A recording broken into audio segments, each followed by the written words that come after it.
मैं सूफिया मलिक और आप देख रहे हैं PKN न्यूज। सबसे पहले ठेकेदार एसोसिएशन गुजरात के सदर शुएब असगर भट्ट, राणा मोहम्मद हबीब और चौधरी अफजल बागरी की क़यादत में मुस्लिम लीग काफ के सूबाई जनरल सेक्रेटरी चौधरी शाफी हुसैन के गुजरात में अवामी राब्ता ऑफिस में उनकी टीम साबिक मेयर गुजरात चौधरी तारक मांडा, कोऑर्डिनेटर तैमूर भट्ट से मुलाकात की।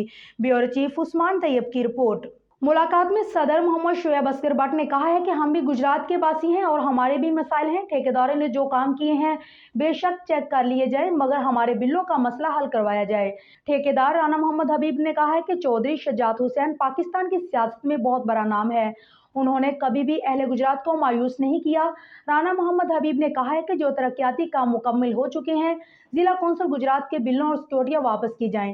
तरक्याती काम का फ़ायदा सिर्फ हमारा नहीं बल्कि जिन शख्सियात के इलाका जात में हो रहे हैं उनको भी और आवाम को भी फ़ायदा हुआ। चौधरी शजात हुसैन, चौधरी सालक हुसैन और चौधरी शाफी हुसैन को हमारे मसाइल पहुँचाएँ, क्योंकि चौधरी शजात हुसैन और उनके साहबजादों ने गुजरात के अवाम की हमेशा सरपरस्ती की है। इस मौका पर वकास अहमद चीमा, सज्जाद हैदर, सूफी नज़ीर अहमद, अब्दुल शकील, चौधरी अफजाल, उस्मान मुगर, रजवान शाही समेत दीगर भी मौजूद थे।